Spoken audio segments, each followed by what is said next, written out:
Hi there and welcome to Vox Singing Academy's video podcast number 31. Yeah, good work. Excellent, good stuff. And I am here with my busiest singing teacher here.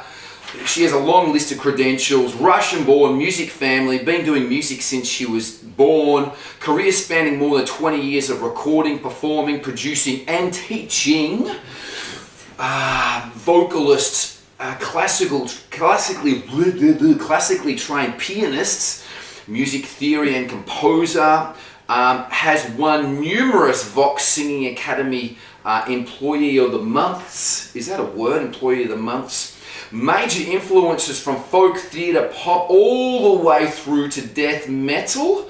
Has done recordings in all of those genres. Too many to mention, too many releases, productions and collaborations to mention. Latest one was Celtic Illusion, which was a major production that has been going all around Australasia, New Zealand and Australia. And you performed at the Limerick Theatre to a sold out crowd in Sydney, the Limerick Theatre. Lyric Theatre, yeah. And we are welcoming back Emily to the podcast. Em, I haven't had you for a while. It's been a long time, so it's great to have you back. Yay! It really is. It's good to see you. So thank you so much for coming in. I really appreciate it. And today we're doing something a little bit different. We both are very active on social media and get asked a lot of questions regarding everything to do with vocals, especially on Instagram, Messenger, YouTube. They're my main ones, but I know that you're very active on Insta. Yeah, constantly asking questions as well too. So I've just compiled a couple of what I think are the most important questions, and then also when we're going through these, if you think there are any that you want to throw in as well too, feel free. Oh man, what is it today?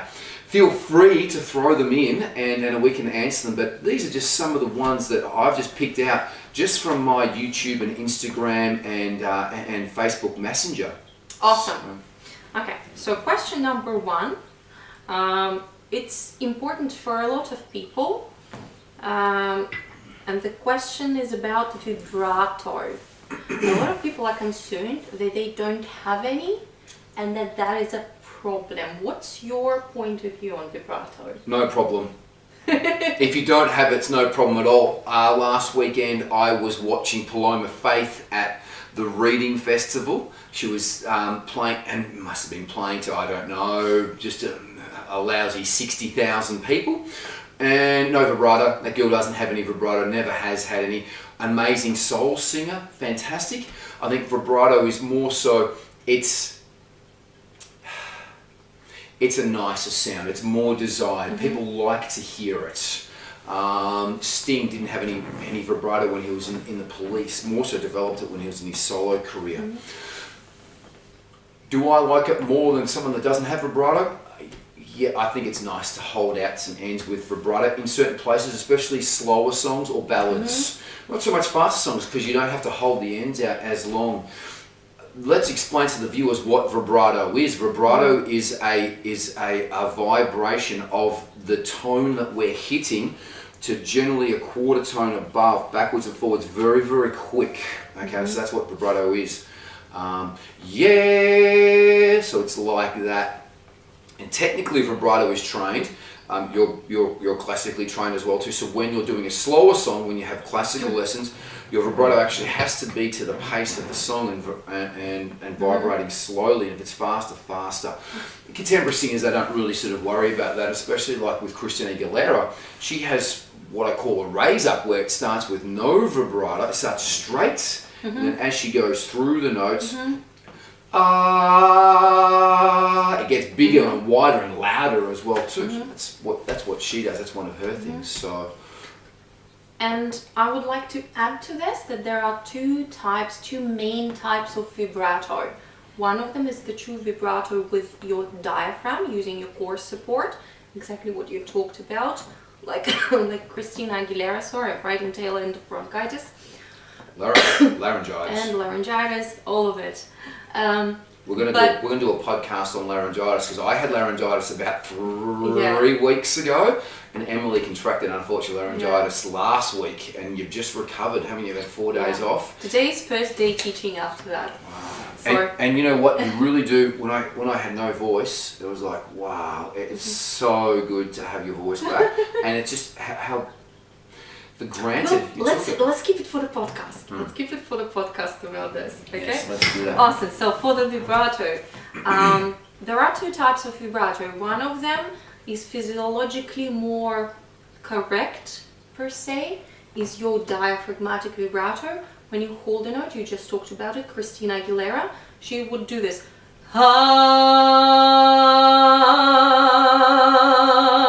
And contract her core muscles. Exactly. To which basically, if you put your hand out right now and just so either really go for it. You will see how it shakes. Your hands are shaking. Chicken arms. There we go. So this is vibrato. This is my cheesecake support, also dumpling support. So this is one type of vibrato. It's biologically more correct. Some people, it just doesn't kick in, or like it's fine. It's fine to not have that. One of my students, Russell, from the Ugly Kings and Dead Preachers, he's using a totally different type of vibrato. He's using laryngeal vibrato. He shakes his voice box, and we will put a link right there to one of their videos. It will be right here in this corner, and also in the description, so you can see the difference between diaphragmatic and laryngeal hey. So it's slightly different. You literally shake your voice box. Some people are good at both. I'm obviously terrible at the laryngeal type. I'm better at diaphragmatic. Same. Yeah. The more healthier technique is with your diaphragm. That's the healthier technique. This one here, it's a little bit hard to control. I find it's hard to control sometimes, and sometimes you get more of a wobble. But look, a lot of people do use it as well too. So there's no right or wrong way, as long as your technique is okay. That's all I can really sort of say. And even answering the original question, if you don't have vibrato, don't stress out about it. We do have a 5-minute singer YouTube clip which explains vibrato and also explains how to develop it as well too, if you don't have it. So that is a clip there, and you can have a look at that, and it will show you some techniques on how to develop vibrato. Just a really quick tip here now, though, if you do want to start to develop vibrato, just hold one single note, get on your keyboard, get on your keyboard or guitar or anywhere. You don't have to have a keyboard, and just try to hold one note around your range. Just start low and then basically go up higher, and then just firm up your stomach, and then see where you'll get vibrato. Now most students, this is something that I noticed, most students will have vibrato in certain areas of their range where they have to tighten up more or support a little bit more. So that's with most students have vibrato. Most everyone should have it in certain areas of their voice. But if you don't, just think about, I don't know, James Hetfield. Fantastic vocalist, zero vibrato, very straight notes, very gritty sound, straight away. Listen to any Metallica song, I personally can't hear any vibrato there. He just holds the notes. I just want to bring this one point up. I clearly remember the day that I picked up the Burn album by Deep Purple. Ian Gillan had left, and they had David Coverdale, who's now in Whitesnake, and Glenn Hughes, who's an amazing vocalist. And they both alternate vocals. David Coverdale used a lot of vibrato, and I could clearly hear when David Coverdale was singing. And then Glenn Hughes, amazing vocalist, known as one of the best vocalists going around, no vibrato. So that was a really great one. Listen to Burn by Deep Purple, 2 amazing singers, absolutely fantastic. One uses vibrato, David Coverdale from the Whitesnake fame, and Glenn Hughes as well too. So check those guys out. I think they were actually inducted into the Rock and Roll Hall of Fame, I think this year. So congratulations to both of those guys. And Another example of female vibrato, if you compare, for example, Jessie J, a pop singer, R&B singer, with Tarja Turunen. She had her start in Nightwish. So Jessie J has very quick, very strong, very pronounced vibrato almost always. Goat-like. Yeah, a bit of a bleaty sound even, but Hope I she feel never like hears this. I feel like it's her personal choice, and there's nothing wrong with this if you like this type of sound.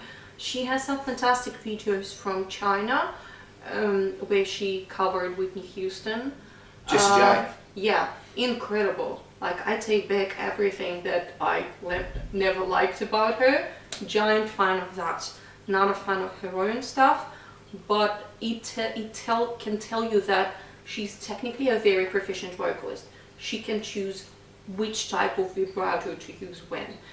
And if we take Tarja Turunen she used to be in Nightwish, not anymore, for quite a few years. She still has her own career. Her vibrato is very, it's not even a vibrato, it's very rocky. In classical music, it's called rocking. You're not even vibrate on one note, you rock almost between the two notes. Her vibrato is very slow and very deep consistently. So, and it's her style, she likes that. She never changed that, and there are people who enjoy this type of sound. So figure out what is your sound, Exactly. what you like, and go for it. And a good singing teacher will be able to explain you and give you exercises how to develop different types of vibrato, or maybe even consult you on whether you should be using one or not. Not everybody has to, you know. Exactly. Don't feel like you have to use vibrato. You don't have to use vibrato. The main point is that your technique is good, and if you're singing and you're not fatiguing your voice, that's really the main point. So support with your diaphragm, whether you have vibrato or not. There's no real big thing. Enjoy your singing. Look, I know that a lot of people out there hear other people with great vibratos, the Beyoncés, the Christina Aguileras, the Bruno Marses, Ed Sheeran's. Core support. Yeah, All core support. Core support. If you have it, great. If you don't, great. There are great singers with that, and I mentioned two at the very start of this clip. So I think that pretty much sort of covers that. Yes. And then the next question. Very interesting. It's personally interesting to me because I hear it a lot from people who are reluctant to take voice lessons, who are reluctant to take any advice, and they prefer to go and research a lot of stuff by themselves, but they don't want personal tuition because they have this misconception that taking voice lessons, working with a teacher, will change the sound of their voice. That a teacher will somehow instill their own values and their own ideas of what they want their voice needs to be, and transform and change you into something that you are not. If a teacher does this to you, run. Exactly. Yeah, because that means the teacher is one-dimensional, and they're using their shtick and their knowledge to teach you one thing. I know I had a student that came to me, and they went to a particular school here in Melbourne, and they taught predominantly R&B, and they just said they wanted me to do these R&B songs. They didn't want to do R&B songs, they wanted to do pop songs. So they ended up coming to me anyway, and more rock songs. Juliet, her name is. A good singing teacher is going to work with you to make you achieve the best possible outcome vocally as quickly as they possibly can. That's what we do at VoxSync, and we're not here to change anyone. My motto is to, I spoke to someone today that got me on Facebook, George, and I said, we want to get the best out of your voice. We don't want you to sound like anyone else, we just want to get the best out of your voice. And that's all it basically is. I think that a good teacher can fast track you. It doesn't matter whether it's, whether you're studying business or whether you're studying jiu-jitsu or whatever it might be. A good teacher is going to fast track you, and they shouldn't be making you change stylistically or change your voice. All of our scales, we say to all of our students, we want you to do them in your personality. Yeah. And I say to all of my students, unless they're in a tribute band, or when you're in a tribute band, or if you're doing theatre, you need to sort of sound like the person, or as young as or old as what the person is, or in a tribute band. But other than that, we are just if we're doing covers, we are learning the skills from that particular cover song, and we want to do it in your personality. Absolutely. So your voice shouldn't really change unless the teacher is telling you to do some other genre, like if you're doing contemporary and they want you to sing classical. But no, you shouldn't be changing, and still keep your personality, and you'll be singing all the scales when you're doing scales at home, practicing in your personality anyway.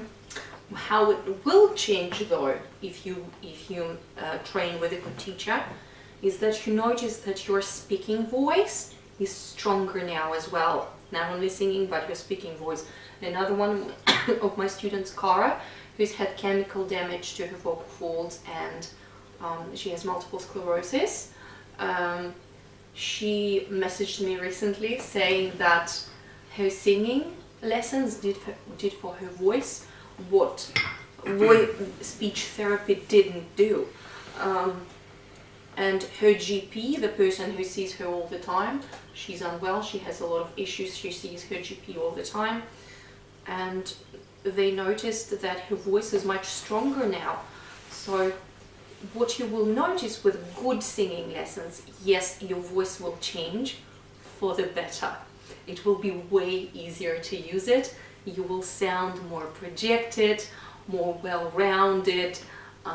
You will develop a resonance and presence in your voice that will make people want to listen to you. And not just sound like this, there are a lot of people who sound like this. 100%, because the same techniques that we're learning singing can be transposed into speaking.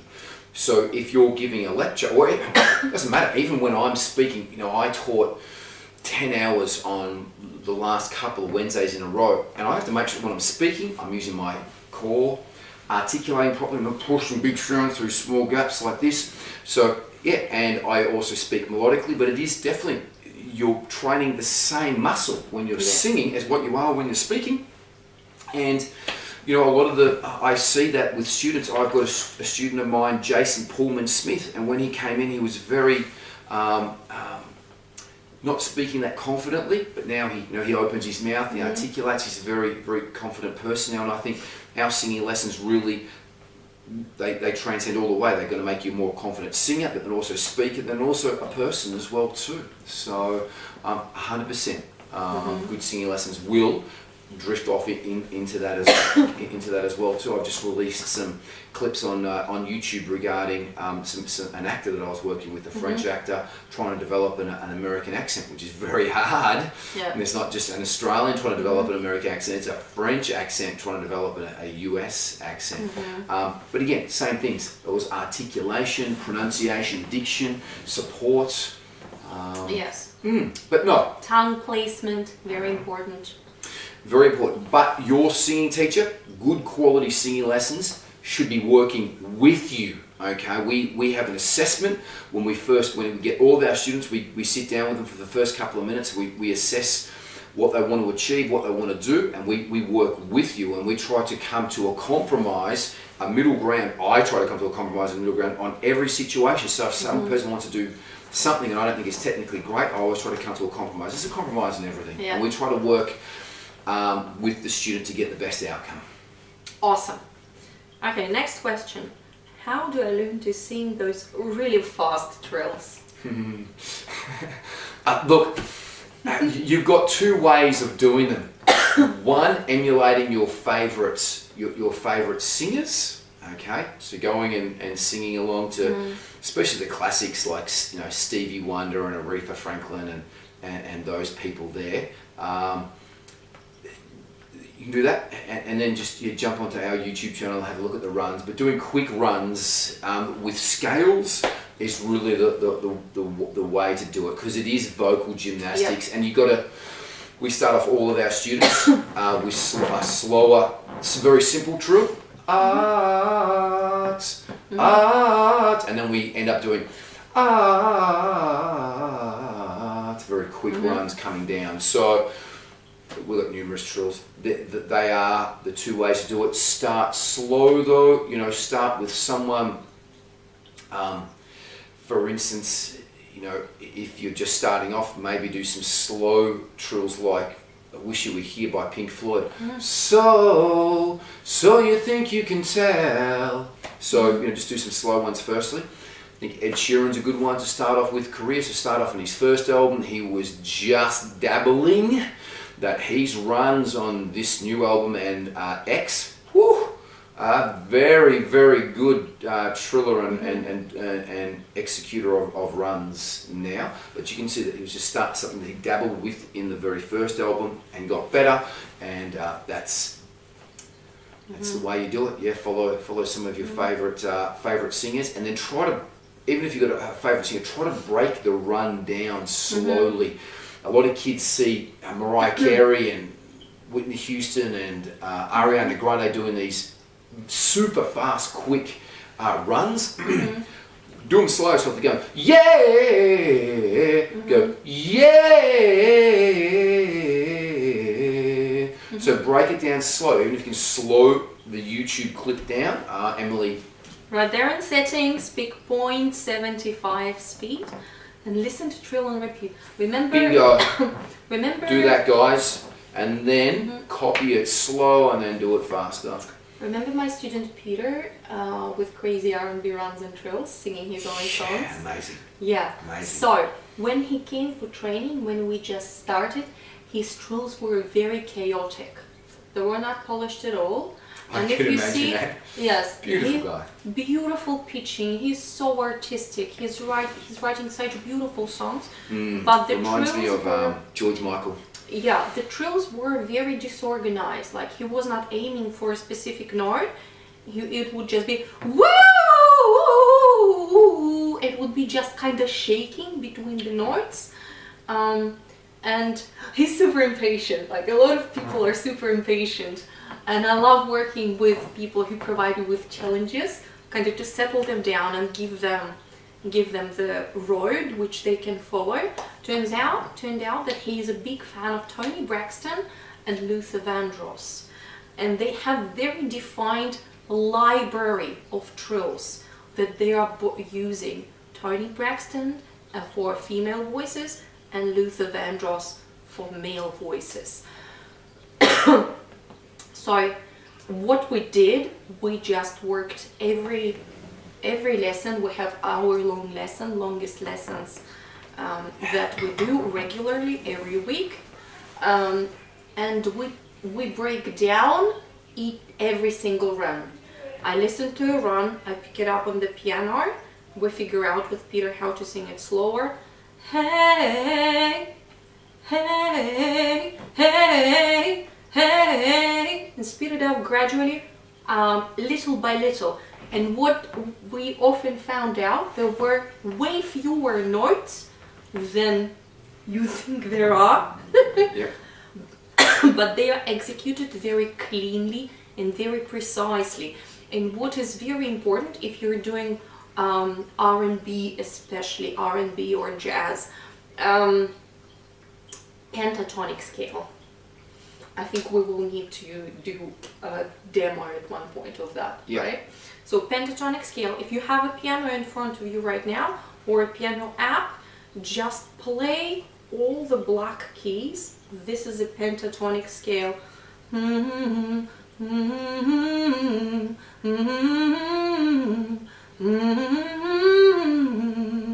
This is your basic run. This is your foundation. If you listen, and when you start breaking down the songs, you will notice that the vast majority of people who do runs and trills, they use pentatonic scale, and sometimes even whole songs, whole melodies are built on a pentatonic scale. Michael Jackson loved it, George Ezra loves it, Christina Aguilera loves it, Mariah Carey, everybody. Like Ed Sheeran, a lot of pentatonic songs as well. Another very popular trill is just I tried arts, just one more note. So just simple runs like that coming down. Generally, most trills are coming down as well too. They rarely go up, but yeah. So just keep it simple to start with. And aim for notes. Don't just shake your voice. Yeah. Aim for specific notes. Don't poke at them. Yeah. What do we need to do instead of poking? Cascading. Yes. So make sure that you when you're doing a trill, and this is something that was brought up during a class. When you're doing a trill, there's two. We probably need to do nearly a segment on this itself. There are two questions that. Not questions, but people just think that they're non-relevant. One is when people are screaming that they have to sing in key. And two, when they're doing runs, they also have to keep them in key. Because if they're not in key, no good. Yeah. Because you've got to keep those runs in key. So it's very, very important. You just can't go, I'm just going to go run down here. It's not. You've got to do the right notes of the key of the song. Okay, so, and that's as well when you're screaming as well too, you've got to scream in key.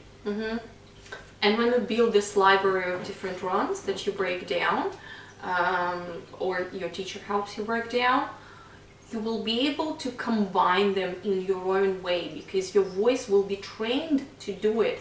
It's like learning elements in figure skating or in dancing. You will not just go flailing all over the stage, and say that it's contemporary dance. You need to understand what's happening to your body when you're doing it. And I'm spent. Done? Awesome. So next question is, this one is super big one. How do I sing higher notes without straining? First and foremost, the number one question that I've got to say is make sure that you find out what your voice can do. Okay, so you might be inspired by Ariana Grande, but if you can't sing that high, you got to come to terms with that because a lot of people go, I want to sing this and this high. So first and foremost, come to terms with what your voice can do. But the bottom line is that when you're going up and you're singing up higher, if you don't want to sound constricted, you've got to use a sobbing technique. Yeah. And it's a crying technique. That's really what all the professional singers use. And they're incorporating that instead of belting. So a cry is wah, wah, and belt is wah, wah. There's no cry, so it's a lot louder sound. And you've got to support with your diaphragm, with your stomach. And basically, I always think of it as I nearly bypass my throat. My throat stays very relaxed, so there's no tension like this. My stomach's tightening up. And it just flows. My vocal cords stay nice and relaxed. So if you have a look at any of my YouTube clips singing up high, obviously it's very hard to sing in this posture here, sunk in this Chesterfield chair here. But if you have a look at any of my YouTube clips or any of my classes when I'm teaching, you'll see that my neck is very relaxed. My stomach's doing all the work. And when I'm singing up high, I'm really trying to place the sounds and try to feel the sounds in my soft and hard palate. So if you don't know where that is, your hard palate, your mouth, as you run your finger back, soft palate, uvula's out the back as well too. So I tell my students to aim sounds in particular places when they're singing up higher. Front hard palate, middle hard palate, soft palate, uvula, back uvula, pharynx right at the back of the throat. So that's all I can sort of really say with that, is that you just got to work on your technique, find out what type of voice you are, work on your technique, but it is to do with technique. Yeah, use your core, and a lot of people use the term projection. A lot of people don't know what it means. Literally imagine a cinema projector that sends a picture on the wall. This is where it needs to go. So if you're singing in chest voice, your projection will start a bit lower. Hey, as you go higher. Hey, and I feel, yes, the middle of my heart palate vibrating right now. Hey,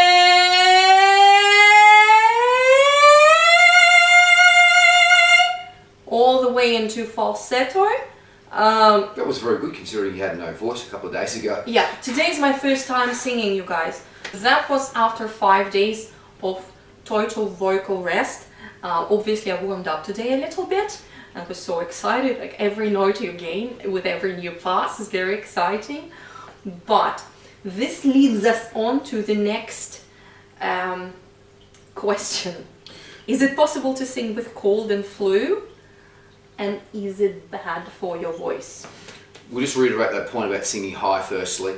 You got to use technique. Yeah. Is really is the main point. Okay, so using the sobbing technique going up higher. If you're a rock singer and you're belting, you got to use your diaphragm, and you need to train. Make sure your core's doing all the work, nothing off the throat. That's really the main thing. From here upwards should be relaxed. There's these two muscles work here to work the mouth. Stomach is the engine. It's doing all the lifting and the support underneath the vocal cords. That's all I can say. Yeah.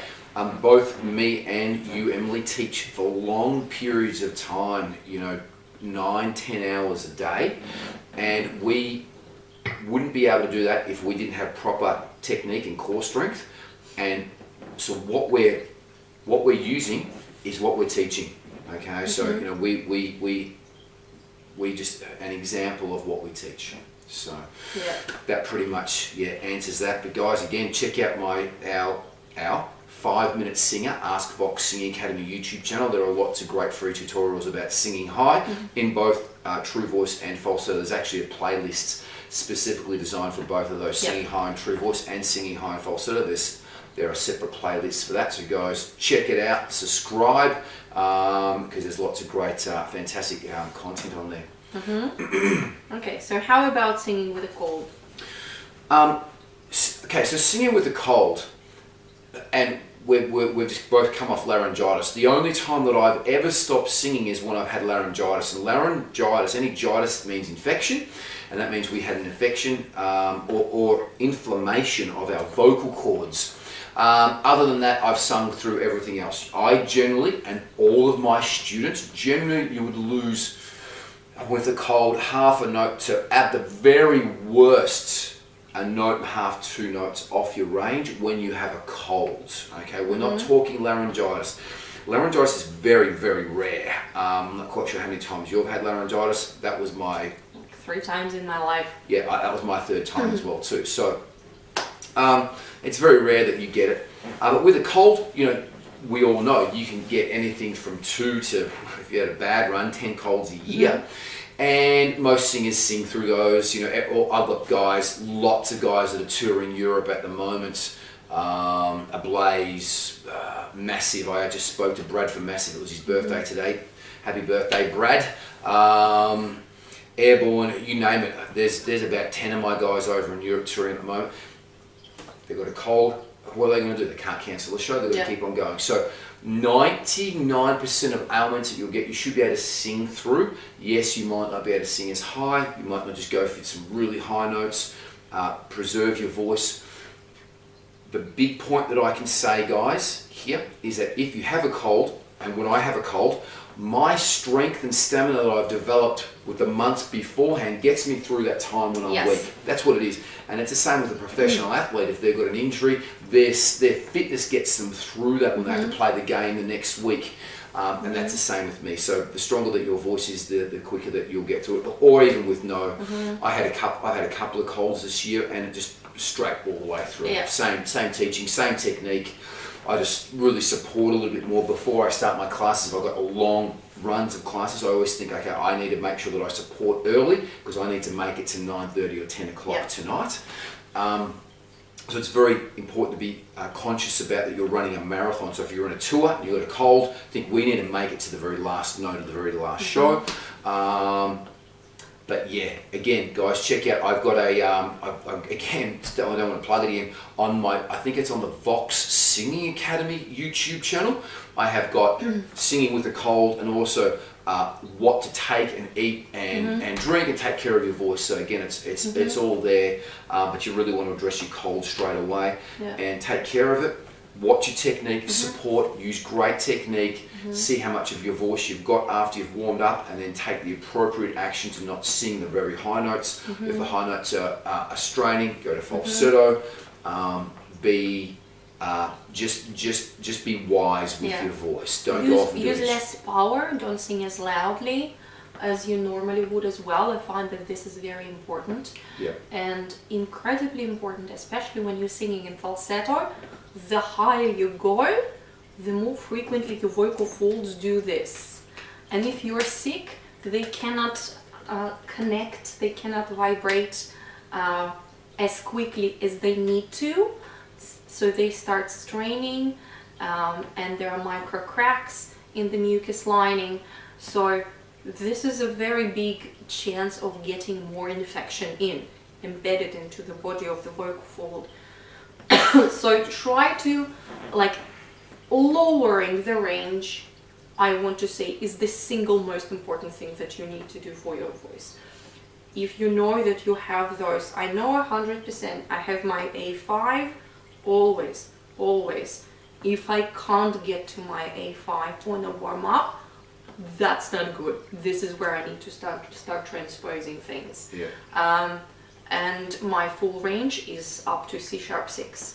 So it's a whole extra 4 notes on top of that.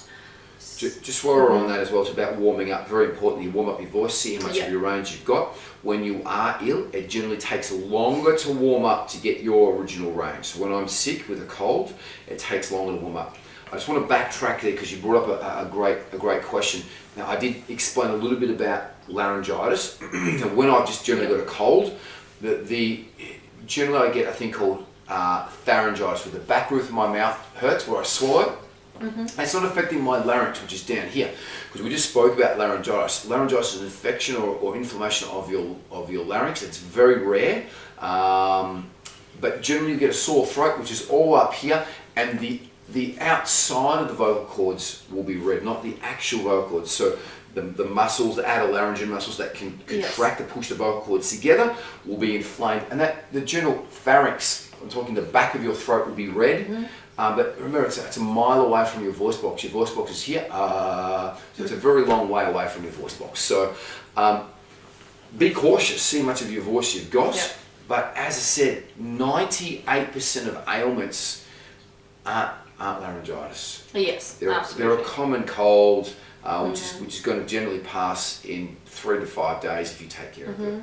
And laryngitis, you can self-diagnose pretty easily. You just start sounding a bit like this. The voice becomes very unstable no matter what you do. It switches your voice off. And there are different stages of it. So if you noticed yourself if your voice starts hurting, if it hurts you making sounds, stop doing whatever you're doing. Rest up the next day, see how you go the day after.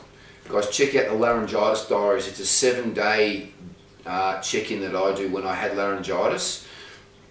The first day I had no voice, so I didn't record anything, and I didn't want to speak because I didn't want to do anything on that time. When you've got acute laryngitis, you shouldn't be speaking. But it goes through how much range I get back within the week. So it's very important. You'll see my voice is extremely husky on the first day. But guys, check that out. It's extremely important resource for not just singers but anyone that's got laryngitis, about how your voice will come back, and that's available 100% on our Vox Singing Academy YouTube channel, so guys, check that one out. Awesome. Do you want to wrap this up? No? Okay. No, we'll keep going until... Okay, so next question is drinking coffee, good or bad, before performance, and why?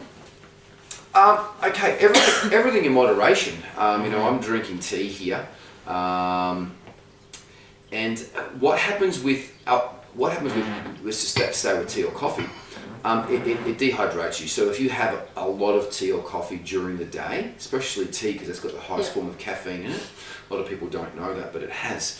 It will dehydrate you. So I'd be saying if you have 1 cup of tea, I'd be saying try to replace it with 2 cups of water. That's the equivalent. And everything in moderation. I wouldn't be going and having anything with too much, because it will make your mouth even with, I just had this tea. I've got dandelion tea and green tea within one, and it makes my mouth nearly sticky. So my vocal cords are the same as well too. So I've got my water here as well too, ready to go. But yes, anything like that, even carbonated drinks. But there's nothing wrong with having a coffee before the show, as long as you're drinking water up on stage, and most performers do. Most professional performers do. They'll just be drinking room temperature water up on stage. But yeah, just don't overdo it. I can't see anything wrong with it. I know that you're a coffee drinker. I'm a tea drinker. I don't drink a lot of tea. Maybe one every sort of second day I have. But it doesn't affect me. I can have one at night. It doesn't make me stay up any longer. But so yeah, basically whatever you're doing, keep doing that without going to the extremes. I know that some people would cut out their caffeine completely without weaning themselves gradually before a tour, and just end up with giant headaches and just being cranky. Don't do this to yourself. If you want to take this step, if you want to eliminate caffeine from your lifestyle, because let's face it, it's a lifestyle thing. it's really a hipster thing. Yeah. So especially in Melbourne. you can drink caffeine or you can not. Yeah. You can drink tea or you can drink coffee, or you can, like, energy drinks are super bad for you, obviously. Try to not do that. No, just sugar and not great. If you're going to have an energy drink, make sure you're washing it down with some water, but I don't think you could put anything worse in your body than the amount of... Yeah, burping into a microphone is a great idea after an energy drink or fizzy drinks. Don't drink anything fizzy before singing. You will end up with, if you have beautiful delay on your vocal tract, you will end up with... 100%, yeah. So you know, adorable. Beer's not a great one. So, Yes. So yes. Well, if you want to change your lifestyle, do it. If you're drinking caffeine, just know that you need to drink more water than people who don't. That's it. everything in moderation. Okay. Next. Speaking of moderation, how does drinking alcohol affect the voice? Same. Exactly the same as what we've just spoken about to do with caffeine, but more so. That's why you wake up, if you drink too much, you wake up with a hangover. The reason why you have got a hangover is you have got a headache because your brain has shrunk. That's technically what has happened. You've killed brain cells, but also you have dehydrated your brain by not having enough water whilst you're drinking copious amounts of alcohol, and it just, again, it's not great for your vocal cords because it makes them not vibrate. You got to think, we just go scientifically, your vocal cords vibrate thousands of times a second when you're singing high, and they need to be lubricated with water. You got to think, what did we drink 1,000 years ago, 40 million years ago? It was just water. That was it. So water's the best thing, guys. Keep it lubricated, but if we put other stuff on top of it, especially carbonated, fizzy energy drinks, they have one of those, I can barely open my mouth up, it kind of like sticks my mouth together. Same with your vocal cords, because the vocal cords got to vibrate. So that's all I can sort of say is everything in moderation. If you're going to be performing, try to have some water when you're performing. You'll see all professional performers will have water up on stage.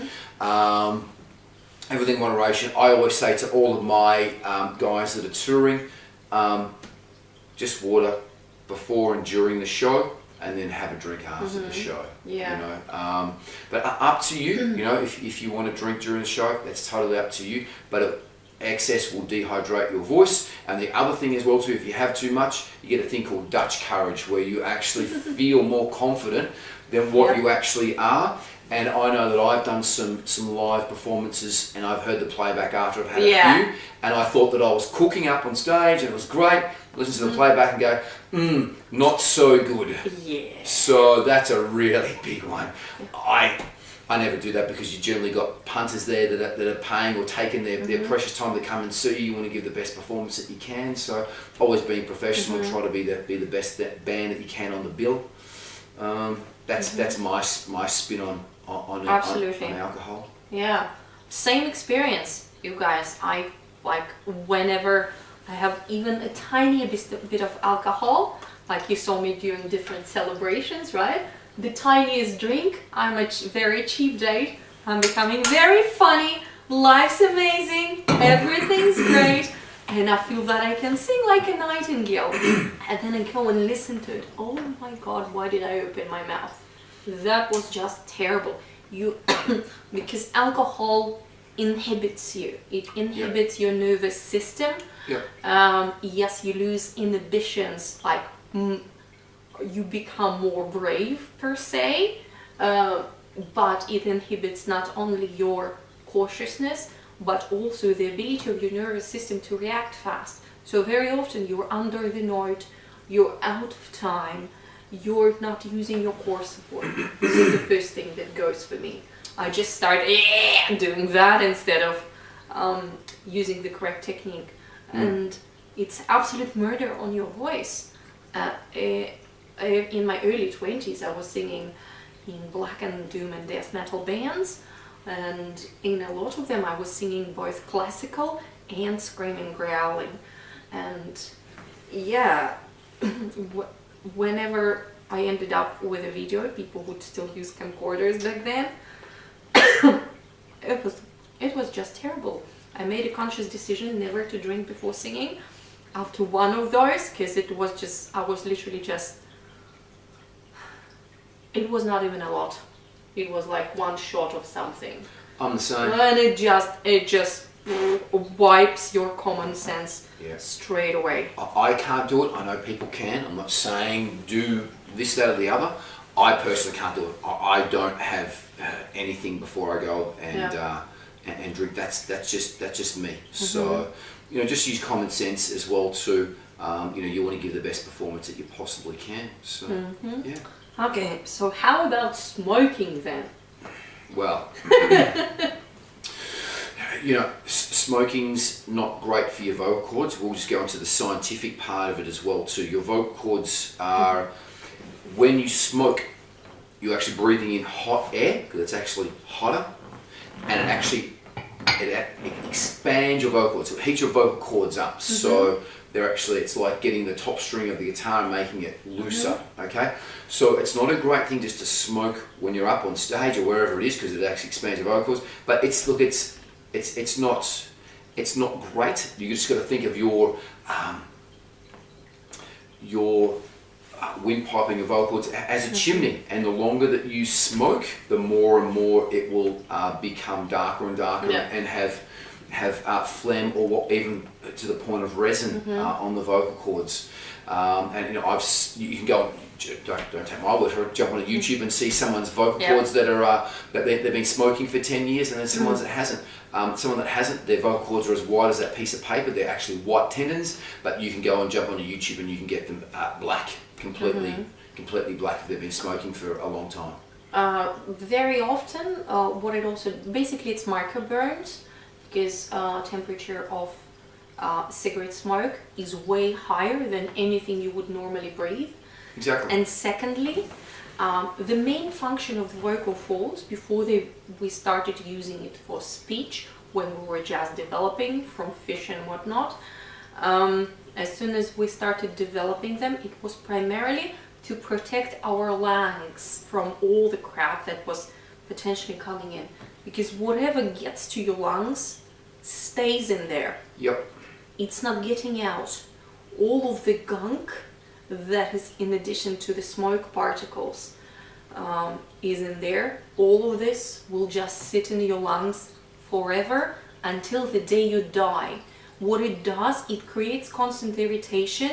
Lungs don't have this like perfect cleaning system on the inside, in the alveoli.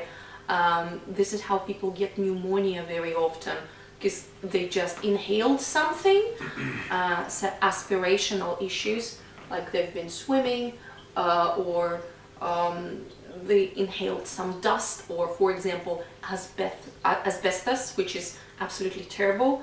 And the reason why it's bad in general for your health as well, if up here the tissue is being constantly repaired, we can remove the irritants, we can remove the physical particles. Like whatever is stuck on your tongue will not be stuck there forever. Finally it will get out, right? Whatever's stuck in your lungs will remain there. And what your body is constantly trying to do is to repair the damage that this particle is doing in there. It's trying to repair this damage constantly. And the repairing mechanism wears out, telomeres on the end of your cells, DNA cells wear out, and basically those cells, they age much faster, and this is how you end up developing even cancer, because your body is just trying to repair itself, and instead it just basically starts breaking down. I know you want me to shut up about all of this nerdy stuff, but I'm very, very passionate about it because I used to smoke. The question is about how does it affect you as a singer? Yeah. It's no good. It does, as I said, with your vocal cords, it's not great. After 5 years, you're going to start to 5 to 7 years. There's a study that starts to permanently discolor your vocal cords permanently, so it starts to stain them. So you generally get a bit huskier after that time, and sometimes that's reversible, sometimes it's irreversible. But look, smoking in any way is not good for you. Even though I was reading a thing about the vapors. Oh, vape is a big problem right now. So there's I was googling, and some say the vapors are okay, and some say they don't. It's not. So you're still breathing smoke, you're still breathing particles, and you don't know what chemicals are in this crap, because it's way less regulated. A lot of people think that they're just breathing steam. You guys, it's not steam. There's no water in it. In those cartridges, it's nicotine and this liquid. You read out what in those liquids. It's way less regulated. There was a recent video on TED TD channel regarding this, that a lot of people are now being diagnosed with lung disease that's not been present before, and most of them are the vaping youths. So that's a problem. We will link this down below. I'm very passionate about it. Any kind of crap that goes into your lungs that you don't know what is in there, just remember, it will stay there. And when you get cancer and die, you are not a good singer, Let me finish my rant here with one simple thing. We smoke a lot of the time socially and for fun. When I smoked, I just liked the effect of the smoke coming out of my mouth. Had vape pens been a thing back then, I would probably got on board with the trend. Luckily, I grew up and not such an idiot anymore. But you need to also look at your genetics, because some people say, Sam, look at this old singer, old rocker. He's 80 years old. He's pickled himself and smoked himself.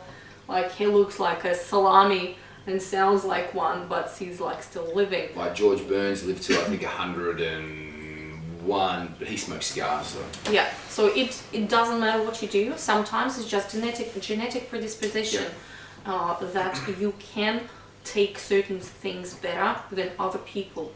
Like if there is a history of cancer in your family, or a history of high resistance to certain cancers, it's very likely that you will have the same experiences in your life.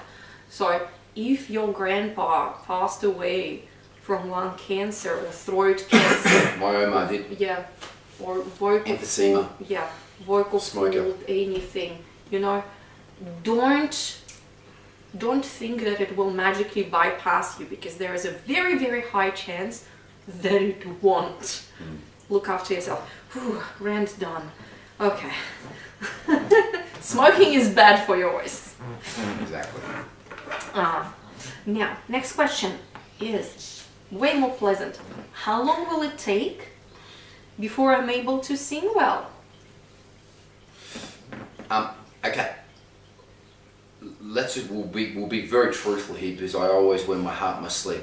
Some people have more natural ability than others, and that's with everything. Like I'm talking washing dishes. I'm hopeless at washing dishes. My natural ability at washing dishes is awful, and I don't want it to be any better. But my mother's fantastic at washing dishes, and that's the same with singing. So some people come in with more natural ability and some less. How many people have I taught in the last, since 1993, that have come in with natural ability? Very rare.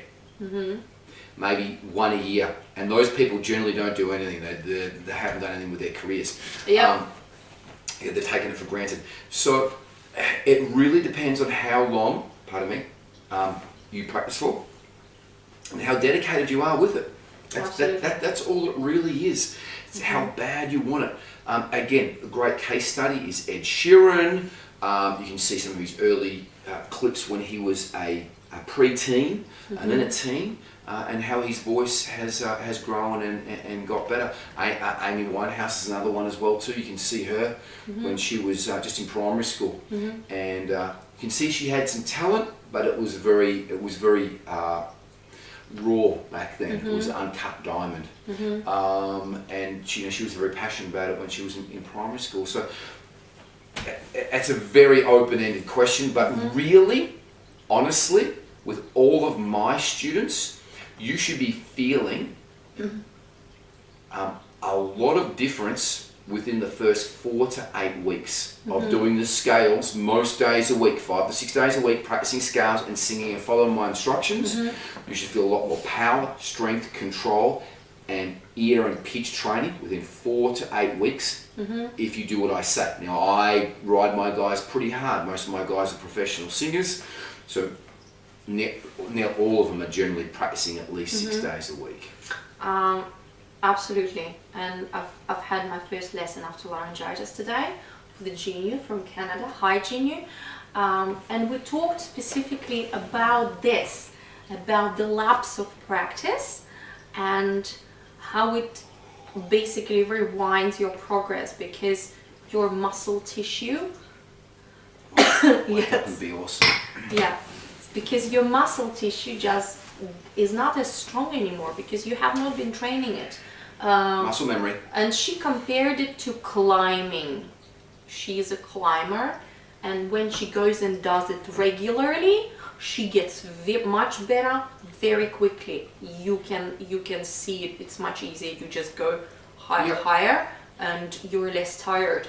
Same with singing. It's climbing, but on a different scale.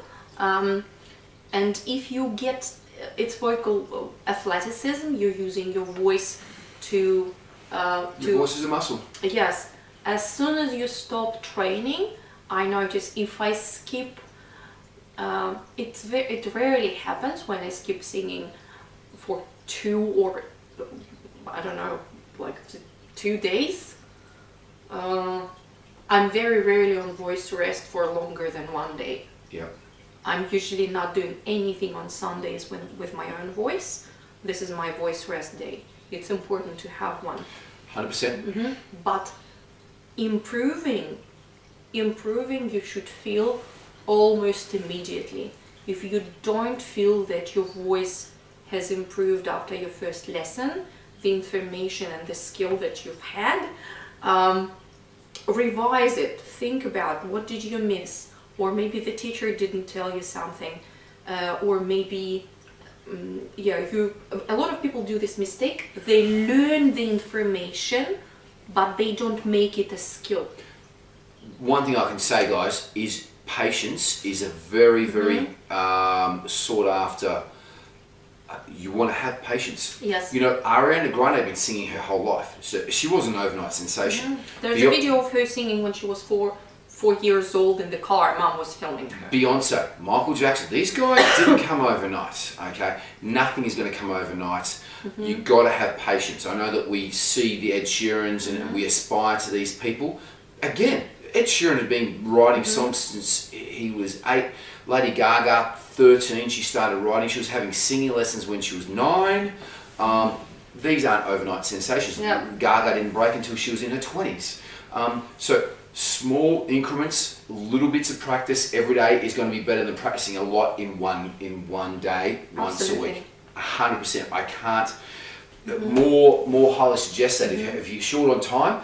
If you're short on time, singing lessons are great. Okay, so you just really need to have patience, and that's a very big important part of it. So, as I said, if you're getting proper singing lessons, a singing teacher is going to progress you a lot quicker than you going off and doing it by yourself, because it is what I call the invisible instrument. You can't see it. Sometimes you can't even feel it, and you are really working on 4 elements. And if you stop singing, it comes back very quickly through muscle memory. But the 4 elements that we're working on is obviously the voice box, which is the larynx, which is the muscle. But the ear is controlling it. That makes you sing in pitch. Your diaphragm is supporting the right amount of air underneath the vocal cord. Remember that you're a wind instrument. You're like a trumpet. If you don't blow air through it, you're not going to make any sound. You've got to push the right amount of air through the trumpet to make a sound. And then your mouth is the articulator. If you're like, shut, nothing's going to happen. So you've got to use that. So you've got 4 things working. So you always want to be working and focusing on those 4 things. If you're a singer, if you're just going out and getting your own knowledge, your own lessons through the internet. But when we assess classes, we assess what the weakest point is with the student, and we hone in and focus on that particular point, whether it be breathing or singing or articulation. We would hone in on that and not spend as much time on the other points, which is generally breathing. Yeah. Imagine there's a lawn with a grass in front of your house, and you walked on it once. This is your first lesson. This is your first pass through the skill. Walk back the next day, and then walk it a couple more times. Then it will be more defined. It will be easier for you to find this path that you made. And the more you walk on it, the more defined it becomes. And with time, it becomes nearly permanent. Not exactly permanent. Sometimes there's dust blowing over. The new grass grows up on it if enough time passes. Good analogy. So think about this way. Visualize your skill as this path that you're making for yourself in the weeds and be consistent with it. Don't just be patient in terms, I'll be patient, I'll be sitting down on my bum waiting until a great producer discovers me.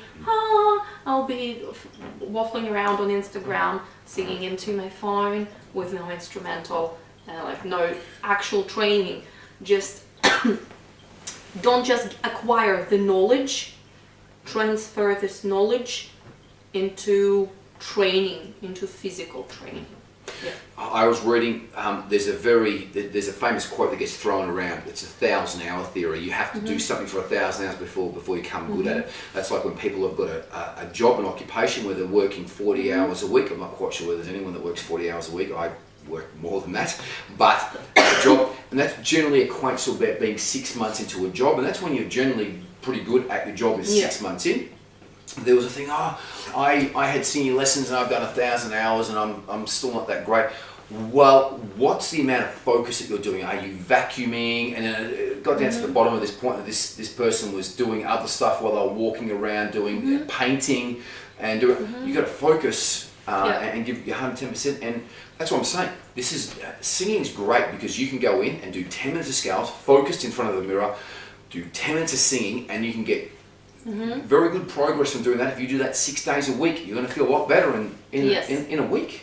But I've always got the theory as well too. I've got a big oak tree at the front here, and if I go and hit, not that I will, because it would fall on Mary's house, but if I go and hit that oak tree 3 times a day, that oak tree is going to come down one day. But if I go and hit it 6 times every day, it's going to come down twice as quick as what I would if I only hit it 3 times. So there's my little oak tree theory. Not that I'm going to cut that beautiful oak tree down because there's a big crow nesting in the top of it.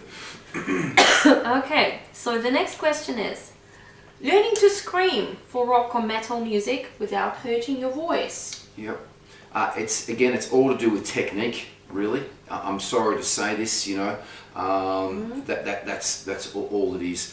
I remember when there was a lady from New York, and she became famous about 4 or 5 years ago. I'm not going to mention her name, but I had a lot of 14 and 15, 16-year-old kids come in blowing out voices from doing her course, and it's all to do with technique. So, you know, I benefited from that, from getting a lot of students and fixing their voice, but it really goes to technique, guys. And you've got to play around with it and get a technique that suits you. And when I train my hardest singers, you know, I start them first and foremost with clean scales firstly, proper diaphragmatic support, super strong for any kind of distortion. Core, clean scales firstly, then we start with very light husky scales, and then harder, and we try to develop getting sounds that are conducive. Yes, and that's what we do. So we build up the strength and stamina first, and then we try to find some sounds that work the best. Some people can scream really high, some people can scream low, and we work what's best for you. Like Randy Blythe from Lamb of God, he's got like a really low and a high, and that's what he's got. He's about 6 notes either side and big gap in the middle. So he sings a low and a high, and that's what he uses, you know. So Corey Taylor, he likes to do his higher stuff from Slipknot. Those who don't know Corey Taylor, likes to do his harder, coarser stuff more so up higher than lower. That's what he feels some people are really good with the death metal growls, with brutal lows. Others are really good with high screaming. There's also overdrive in the middle with a tonal sound. There's so many techniques. And, the most important part is a lot of people approach it from standpoint of aggression, because this is what it looks like, because the faces are contorted and the mouth is open. We're doing it not because we're angry, but because it lifts your soft palate. When you lift this part, it lifts your soft palate up and opens up your mouth, creates more space in your pharynx, in the back of your throat, for the sound to resonate. You're changing the shape of your mouth on the inside. Again, there are lots of different techniques. Like if you go and Google the lead singer from Devils Wears Prada, he's a loud screamer, so he screams loud. So I've seen him live from side of stage, and you hear him. The guy from Cradle of Filth, he uses a frying technique, and he's not singing loud at all. Okay, it's very, very quiet. Danny Filth is he's very contained, he's very two different small techniques. So there are a lot of different techniques to do with that, and most people can do it without hurting their voice. You just need to find out what works for you, and what you want to do in your genre, and just work with what works best for you. Again, a great singing teacher is going to fast track you a lot quicker. Look, there is no answer for that. That's what it is to do a technique. I've taught males, females, Alex from Drown the City, Marcus Bridge from North Lane, and you know, Marcus, it was a perfect example. He was in a clean singing band before he joined North Lane, and they flew him down. And I had a 4-hour session with Marcus before 2 days later he was going off and playing a festival with North Lane when he first joined North Lane, and I had to teach him to scream in 4 hours, and it happened. I'm very proud of that, and it's to do with technique. It really is. And so just make sure that, like, really quick tip, make sure that you are not straining your throat. Another student of mine, Emily from Sawdusk, she brought this tune to me. When she came to stabilize her screams, we figured out that there was a sound that she called jokingly for herself granny growl. It was the sound. So when you feel this is what your vocal folds are doing. They're just slamming against each other very, very quickly, and you can hear that the sound is very small. Like, it's not pleasant at all. You can start, and again, after laryngitis, it's not very good for me to demonstrate, but I'll give it a try. So if it's high scream, it's gonna be pharyngeal fry, like you will feel fluttering kind of here. Whoa! I feel nothing here, zero. And if nothing happens here, all of the fluttering is up there. Just imagine that you just can't be asked to do something. You are kind of just lying down in bed and going, It's very light technique. And with time, you can build up on it. You can start engaging your vocal folds. You can start engaging your core. You sing it louder, quieter. You will build up the power. But the best advice that I probably can give, the one that works for people that I see, start small, stability before power. Stability, learn to access your distortion first on demand, even in small range, and then start expanding it. Just exactly what Emily said. I'm going to give you one tip to take away, guys, with singing harder, is always remember distortion over compression. Don't compress your vocal cords together. Like, this is very dangerous because they push together really hard. It's squeezing everything. We want to, we want to, get my vocal cords are distorting. So always distortion over compression. Never compress your vocal cords and then try to push a lot of air through. This is the best way to damage your voice. Start off with some really light little dog growls, or guys, check out again. There will be a link to a tutorial down below. No links. You can find it on our YouTube channel. I've got numerous husky, singing husky and singing dirty YouTube clips, so you can check that out. We've got time for one more question. We have 4 minutes. Yes. Let's go with one more quickly. The question is, how long should I practice for? This is an open-ended question as well too. You know, I've got professional singers that are doing, you know, anything up to 25 to 30 minutes worth of scales, 10-minute break, singing for, again, half an hour to an hour after that. They're pro singers, okay? 5 to 6 days a week they're doing that. I don't take on a lot of hobby singers now, but you would have hobby singers, and you know, we just say, or young children, as long as we do warm the voice up, do 1 or 2 scales, so 5 to 10 minutes worth of scales, because we always have a duty of care with all of our students. Make sure you warm your voice up, and then have a sing after that for as little or as least as you want. Again, I spoke about the the oak tree theory. If I go and hit that oak tree 3 times every day with an axe, it's going to come down one day, but if I go and hit it 6 times, it's going to come down twice as quick. So the more that you do, and the focus, quality, practice that you do, the quicker that you're going to progress. It's up to you, but you don't want to overdo it. If you're starting to feel fatigued, you need to cool down and then take care of your voice. Don't overdo it. It's the same as if we're going for a jog. We want to be able to jog the next day as well too. So feel that you've had a vocal workout, but not fatiguing your voice. And in general, just use common sense, but if you want numbers, here's a number: 10 minutes. Bump up your practice weekly by 10 minutes until you get to the point where you're comfortable. And another good suggestion that I've had from my classical training long ago, and I was able to sing for a very long time without getting tired.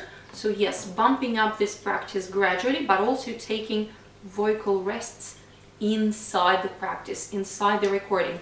If there is an hour, in 1 hour, you sing for 45 minutes and then take 15 minutes vocal rest. And then restart singing another 45 minutes, take a minute. When I was working with, and it's a lot of the industry works like this. Most musicians understand that singers need to take vocal rests, and usually about 15 minutes is the best time for you to rest, but not cool down, not go out of of the state. So if you have a break of about an hour, you warmed up at home, then you're going to the studio and you will be driving for half an hour and setting up for half an hour. Make sure that you're humming in between.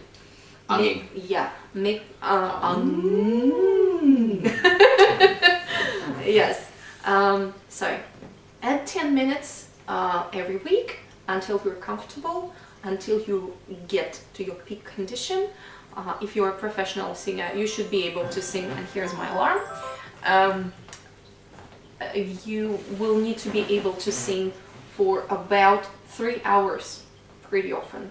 So sound check, rehearsals are very often blocked in 3 hours, studio sessions are very often blocked in 3 hours. Sometimes you have to be in the studio for the whole day and work for 6 to 9 hours. And it's the same principle. Take 15-minute breaks. That's it. If you're going to be doing long hauls like that, you want to build up beforehand. Like Emily was saying, 10 minutes, 10 minutes, 10 minutes. So in 4 weeks, you're going to be doing 40 minutes of scales.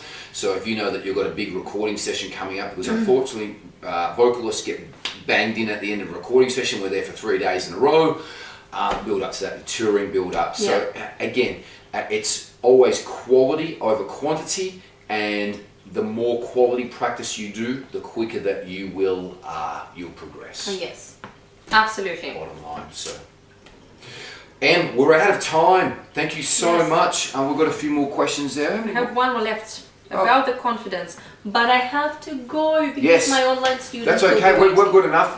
We've done this session here today because I've just been getting lots of questions, and I thought that it would be a good segment to do, which goes over a bunch of different questions. And I think we might do this maybe once every 10 podcasts. We'll just bank up a whole heap of questions that we've been getting commonly asked. So guys, please keep the questions coming in. We really appreciate it. If you like this channel, please subscribe. Follow us on Insta and Facebook as well too. Get us on there as well too. Thank you so much for watching. Be good to each other and enjoy your singing. Peace. Talk soon. High five. Bye bye.